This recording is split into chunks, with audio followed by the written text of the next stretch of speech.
الحمد لله على آلائه، والشكر له على عظيم توفيقه وامتنانه، ومنه نطلب العون والهدى، وهو المعين والهادي إلى رضوانه. وأستغفره تبارك وتعالى، وهو الغافر لمن تاب وأناب من بعد عصيانه. وأشهد أن لا إله إلا الله وحده لا شريك له، شهادة إقرار وتعظيم لشانه. وأشهد أن محمدًا عبد الله ورسوله، اجتباه ربه لإبلاغ بيانه، فعليه صلوات ربي وسلامه، وعلى آله وأصحابه وأتباعه. ثم أما بعد، فأوصيكم أيها المسلمون ونفسي المقصرة بتقوى الله عز وجل وخشيته، والخضوع لأمره وطاعته، فالتقوى حياة للقلوب في الحياة، وزاد للأرواح بعد الوفاة، ونجاة للعبد يوم لقاء الله. يا أيها الناس اتقوا ربكم الذي خلقكم من نفس واحدة، وخلق منها زوجها، وبث منهما رجالا كثيرا ونساء، واتقوا الله الذي تساءلون به والأرحام، إن الله كان عليكم رقيبا. يا أيها الذين آمنوا اتقوا الله وقولوا قولا سديدا، يصلح لكم أعمالكم ويغفر لكم ذنوبكم، ومن يطع الله ورسوله فقد فاز فوزا عظيما. عباد الله، إن من المعلوم عند العامة والخاصة، والعالم والجاهل والتقي والشقي، بأن النفس تتوق للاستقرار والراحة وكف الشهوة وعفة النفس بالحلال، والابتعاد عن الفحش والحرام، وعن سهام الشيطان وعن الآثام، لتهدأ وتسكن وتتذوق معنى المودة والرحمة، كما صورها الله عز وجل أحسن تصوير، فقال: وهو العليم القدير. ومن آياته أن خلق لكم من أنفسكم أزواجا لتسكنوا إليها، وجعل بينكم مودة ورحمة. وهذه هي الفطرة التي فطر الله عليها البشر، ولا يحيد عنها أو ينكرها إلا مخبول جاهل.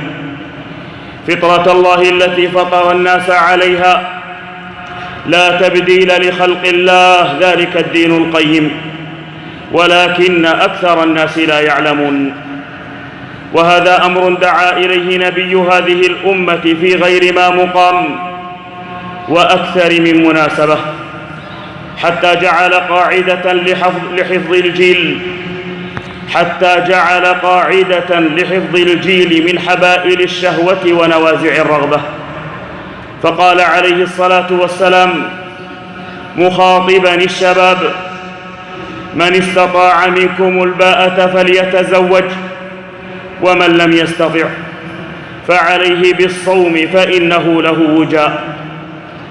فالقدرة والاستطاعة شرطان مهمان لحصول هذا الأمر المهم لكل شاب وشابة ورجل وامرأة، لتصل الأمة إلى الأمر الأسمى من هذا، وهو العفة والسكون والرحمة والمودة.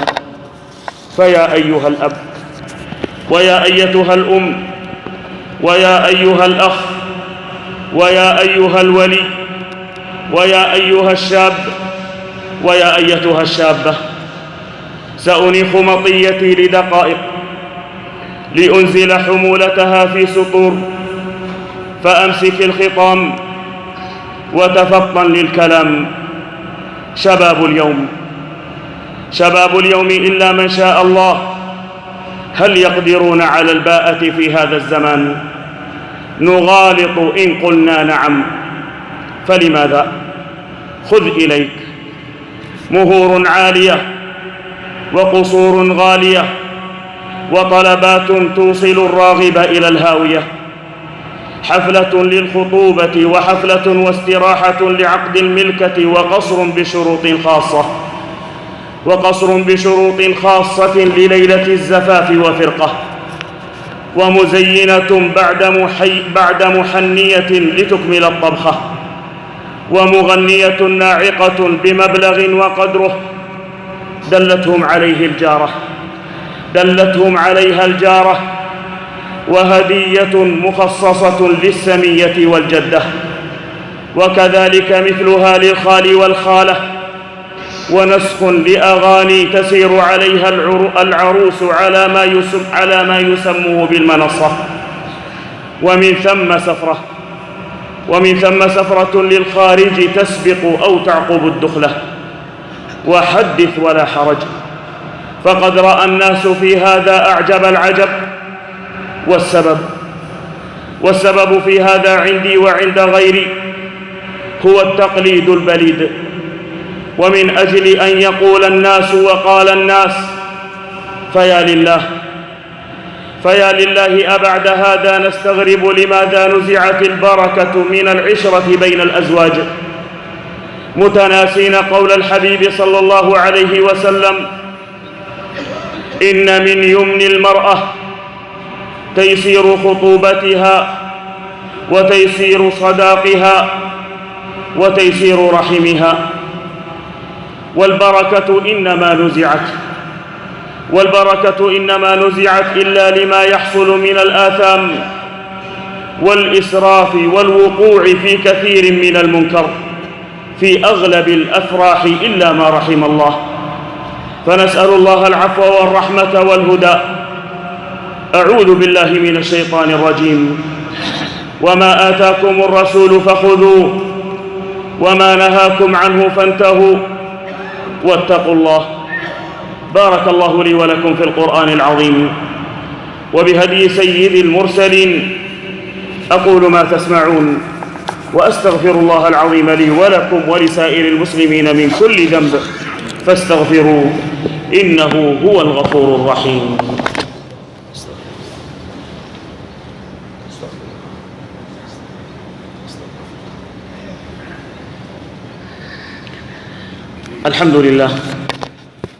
الحمد لله القائل: قل للمؤمنين يغضوا من أبصارهم ويحفظوا فروجهم ذلك أزكى لهم إن الله خبير بما يصنعون. وقل للمؤمنات يغضضن من أبصارهن ويحفظن فروجهن. وأشهد أن لا إله إلا الله خلق الرجال والنساء فسواهن. وأشهد أن محمدًا عبد الله ورسوله من يسر مهور بناته وهن في النساء أزكاهن، صلى الله وسلم عليه حتى في الجنة يلقاهن. وبعد، عباد من إذا أراد شيئا قال له كن. إن الأمر والله عظيم، والخطر من استمراره والسير عليه بدون تصحيح وتقنين سيكون على الأمة جسيم. فعلى الجميع العودة إلى الشرع القويم. كلنا يحب أن يرى البسمة تعانق ابنته وأخته، وكلنا يريد أن يظهر بما يليق أمام جماعته وأهله، لكن ليس هكذا. فالإسراف والمنكرات في الأفراح تنزع البركة وتفتح باب المشكلات. وكم من أمثلة في المجتمعات على هذا ليس مقام ذكرها. فاتق الله أيها الولي في من وليت، واتق الله أيتها الأم في من جاء يطلب القرب إليك، واتق الله أيتها الشابة في من اختارك من بين نساء الدنيا يريد الراحة بين يديك. لندع الكماليات ونركز على والمهم فقط، وأف ثم أف للشكليات. ديون الشباب في ازدياد، والبنات في بيوت الأهل من قلة الطلاب في اكتئاب. فهلا قطعنا الأسباب. وأنت يا مالك القصر وسع الله عليك وزادك من فضله، فخفف الأسعار على الشباب لتكسب مع الأجرة أجرا. لست في هذا المقام بجلاد على العباد، ولست بحاكم إداري ولا بمحافظ أستطيع جمع مشايخ القبائل وتقنين هذا الأمر بحسب الاستطاعة. إنما أنا مذكر وواعظ خطيب، أخطئ وقد أصيب، ولعل قولي للبعض لا يطيب. والله يعلم المقصد وما أريد. ثم اعلموا عباد الله بأن أصدق الحديث كلام الله، وخير الهدي هدي محمد بن عبد الله، وشر الأمور محدثاتها، وعليكم بالجماعة، فإن يد الله مع الجماعة، ومن شذ في النار. وصلوا على نبيكم الأمين، وقد أمرتم بذلك في قول رب العالمين: إن الله وملائكته يصلون على النبي يا أيها الذين آمنوا صلوا عليه وسلموا تسليما. اللهم صل وسلم وزد وبارك على عبدك ورسولك محمد، وارض اللهم عن الأربعة الخلفاء الراشدين أبي بكر وعمر وعثمان وعلي، وعن سائر الصحابة والتابعين لهم بإحسان إلى يوم الدين. اللهم أعز الإسلام والمسلمين، اللهم أعز الإسلام والمسلمين، اللهم أعز الإسلام والمسلمين، وأذل الشرك والمشركين، ودمر أعداء الدين. اللهم من أرادنا وبلادنا وأمننا وديننا ورجال أمننا بسوء فرد كيده في نحره، واجعل تدبيره تدميره يا رب العالمين. اللهم ادفع عنا الغلا والوباء والربا والزنا والزلازل والمحن وسوء الفتن ما ظهر منها وما بطن، عن بلدنا هذا خاصة وعن سائر بلاد المسلمين عامة يا رب العالمين. اللهم آمنا في أوطاننا، اللهم آمنا في أوطاننا، اللهم آمنا في أوطاننا، وأصلح أئمتنا وولاة أمورنا، واجعل ولايتنا في من خافك واتقاك واتبع رضاك يا رب العالمين. اللهم احفظ خادم الحرمين الشريفين ونائبيه، اللهم أيدهم بتأييدك وأعنهم على طاعتك. اللهم هيئ لهم البطانة الصالحة التي تعينهم على أمور دينهم ودنياهم، وعلى ما فيه خير البلاد والعباد يا رب العالمين. اللهم كن للمستضعفين المسلمين في كل مكان، في بورما وفي سوريا وفي اليمن وفي الأحواز وفي كل بقاع الأرض يا أرحم الراحمين. اللهم انصر إخواننا المجاهدين على الحدود، اللهم انصرهم على عدوهم وعدوك يا ودود. اللهم أسقط السماء كسفا على الحوثة الباغين وعلى أعوانهم الطاغين. اللهم وزلزل الأرض من تحت أقدامهم. اللهم احصهم عددا واقتلهم بددا، ولا تذر فيهم ولا منهم ولا تبق منهم أحدا. اللهم إنا أتيناك طائعين، ومن الذنب مستغفرين، وعليك مقبلين، وبفضلك طامعين. اللهم فاسقنا الغيث ولا تجعلنا من القانطين، اللهم اسقنا الغيث ولا تجعلنا من القانطين، اللهم اسقنا الغيث ولا تجعلنا من القانطين. اللهم اسقنا سقيا رحمة لا سقيا عذاب، ولا غرق ولا هدم يا رب الأرباب. اللهم أنزل الأمطار وأذهب بها أذى الغبار برحمتك يا أرحم الراحمين.